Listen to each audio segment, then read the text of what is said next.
Yo, hello and welcome to a quick guide for the game Probabilities. Whether you just picked up this game or are a long-term player getting your ass whooped on a regular basis, I got tips and tricks for you in this video regardless. So if you're new to this game, I imagine this all seems to be quite much to take in, because the game itself won't explain much. But you will have a good overview of everything in like 13 minutes after this video is over. So let's get it started. The question which gets asked the most is probably about game modes, so let's just start there. Every enemy you face in Arena is not live. When you are fighting a composition of your enemy, it's always a snapshot of a random enemy's lineup of the same turn as you are. There is no timer, so take whatever time you need for your turn.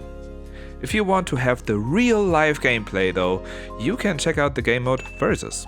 In there, you have limited amount of time for every shop phase and you are facing live enemies. Keep in mind, in this game mode, the meta is a bit different, as your opponent can react to your lineup accordingly. So stuff like scorpions, dolphins and crocodiles could be direct counters to some of your units. In Arena, however, the enemy you are facing is always random and unpredictable. Let's talk about shop and fight phases. So the general rules in these two phases differ a bit. Buffs, which happen in the shop phases, are always permanent. Stuff happening in fight is never permanent.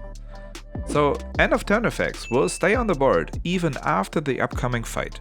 Start of battle effects only affect the current fight and wear off after the fight ends.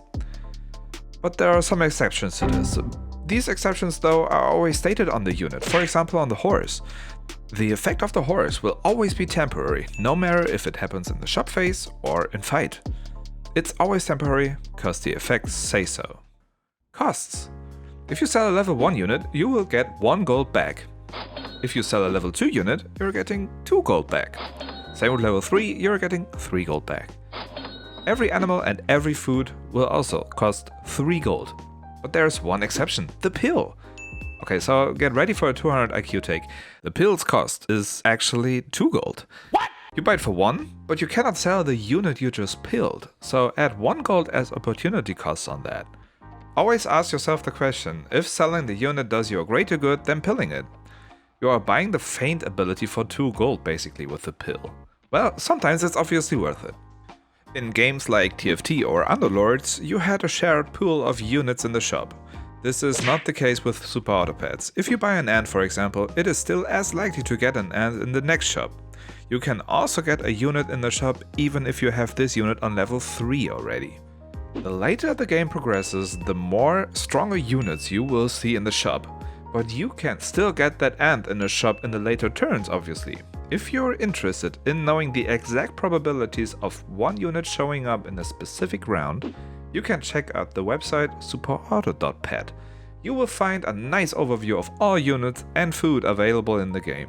On every page of a unit though, you can find a shop probability overview.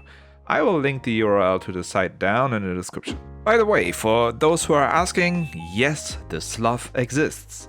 But no, the probabilities are not known. It's an extremely rare occurrence though to see the sloth in the shop. I for myself have played this game for over 250 hours and have never seen one.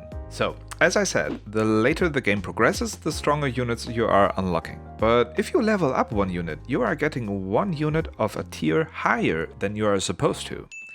You can use this to your advantage sometimes. For example, if you want to hit a total in turn 3, combine your units in turn 3 to get a shot at a tier 3, which normally would only be available from turn 5 onwards. I sometimes search in turn 5 for a bison, which is tier 4 with this trick.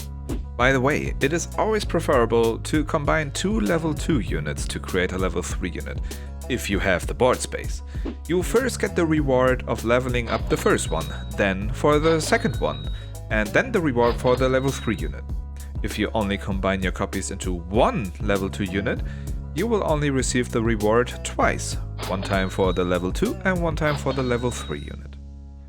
What happens with the stats though if you combine 2 units? Okay, so let's do a quick guessing game.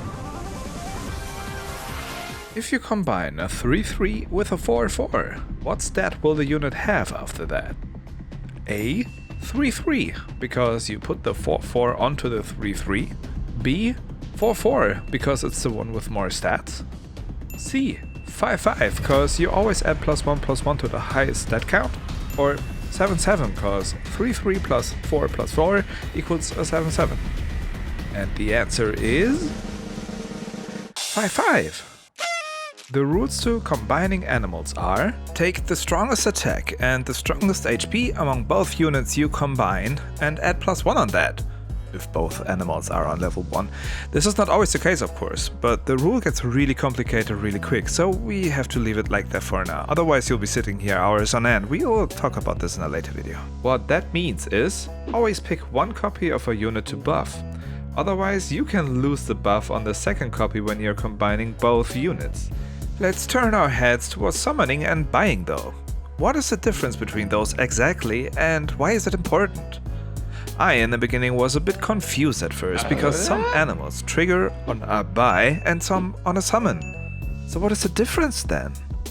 The keyword buy triggers whenever you actually buy a unit, no matter if you combine that copy or place it in an empty slot. It won't get triggered in fight though, because you cannot buy while in fight, duh. Summoning, however, only triggers if a unit gets placed in an empty slot. Again, this trigger works in the shop phase as well as in fight. Only difference being, and say it with me, that in fight these effects are temporary. And I'm in the mood for another round of a guessing game. Imagine you having a buffalo, and you are buying your second copy of a tiger, combining it with your first copy placed directly behind the buffalo. So what happens? A. The buffalo gets +1/+1 because a unit got bought, but only until end of turn. B. The buffalo gets +1/+1 permanently because a unit got bought. C. The buffalo gets +2/+2 because the tiger causes this trigger a second time until end of turn. D. The buffalo gets +2/+2 permanently because the tiger causes this trigger a second time. Or E. The buffalo doesn't receive a buff because it doesn't read summon. I won't reveal the answer just yet. Let's look at it analytically. So, did the unit bought appear in an empty slot? Nope. We combined it straight away with an existing copy, so E has to be wrong. And when did this happen? In fight or in the shop phase? Well, shop phase of course, we bought a unit after all, so it's a permanent buff for sure. And now about the tiger, it reads that the ability of the unit in front of it gets repeated when in battle. But once again, we're not in battle but in a shop phase, so the answer has to be B. As you can see, this can get tricky kinda quick. And I'ma throw you a curveball with the lobster for a second. It's a weird one because it's the exception to the rule. It will only buff when a unit gets summoned in the shop phase. It is also because of that the lobster is really bad. Okay, let's talk about positioning. How are you supposed to order your units? So you can get really deep into this, especially when you're playing live players in versus. I won't do that here though, so here are a few simple rules of thumb to keep in mind. In the early and mid game, it is generally a good idea to place your biggest unit in the front. But why? Imagine your opponent doing the exact opposite. Your big unit then kills all the weak ones first and may survive until it then fights the strongest unit of your opponent.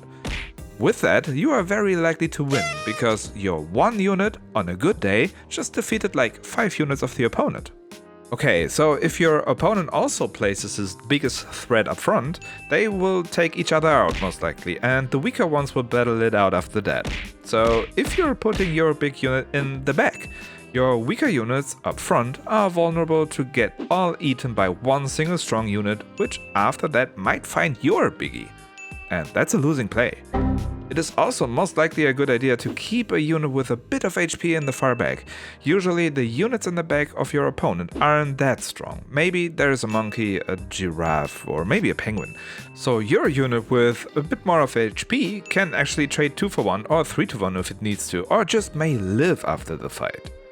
In the late game, however, like from turn 9 onwards, it is generally a good idea to place one weaker unit up front to be able to trade with a scorpion. Cause if your opponent is running a Scorpion in the front and you are running your biggest threat in the front too, you're gonna have a bad time. So, early and mid game, strongest unit in the front. Late game, strongest unit in the second slot. Units which cause you to play a bit differently are units like Turtle, for example. A deer also wants to be in the front. And as you see, this is quite a topic, but we will deep dive into this another time. One small thing in addition though, and I would hate me to not include it here. Take care to not place a turtle in front of a unit which already has something on it, like a meat bone, for example. Food will override food, which was on the unit in the first place. And by the way, talking about food, don't overvalue food. If comparing food to units, the upsides of food in a real general sense here are obvious. Food doesn't take away a slot in your lineup and you have full control over the targeting. But there's one big, not so obvious but. While food and units cost the same when buying, the food provides way less stats than the unit does. Take the apple for example, it buffs for +1/+1. Keep in mind, the apple is available from the beginning, just like tier 1 units, so you can compare these here. In my series Character Studies, we already established how many stats you can expect to get on average from a tier 1 unit. Spoiler alert, it's a little over 5 or 2.6 attack and 2.6 HP. The apple only provides 1 attack and 1 HP. Pretty bad, huh? Food inherently is weak by design. It is balanced though, because with a full board, food can still provide a lot of value, especially if you want to keep your unit with food on for quite a while, which generally is the case later in the game. This has to be true, cause this graph proves it after all. Yes, science! So, food gets better the later the game progresses generally, which means don't buy so much food early, it will lose you the game. And sometimes it's just better to reroll 3 times instead of buying an apple. Okay, so with these tips and tricks, you can now jump into the game and get your first 10 win run easily. But if you want to kick back, relax and watch more content first, I got you covered too. Check out New Tech if you want to see daily runs with a highly skilled player. His community is absolutely lovely, so check out his Discord. Goldemon is another content creator who does runs and provides additional information per round in order for you to learn the game quickly. Blueberry Piper does runs and guides similar to me. For amazing high quality meme and challenge runs, check out Kinoi, and for speedruns and well edited short runs, Akron. Join the Super Auto Pets Discord to connect with over 3,000 players, buy the expansion pack and support the devs. And stick around on my channel, but only if you like. I am doing in-depth guides, math-based studies of units, tier lists, and other edited content like this. You are always welcomed here, but as always, if you like this video, never tell me or your friends, and also please never share this around. Also please make sure to not like this video. If you want to see more content like this, definitely don't subscribe to this channel and never check out the video displayed on the left side right now. See ya never, I'm out.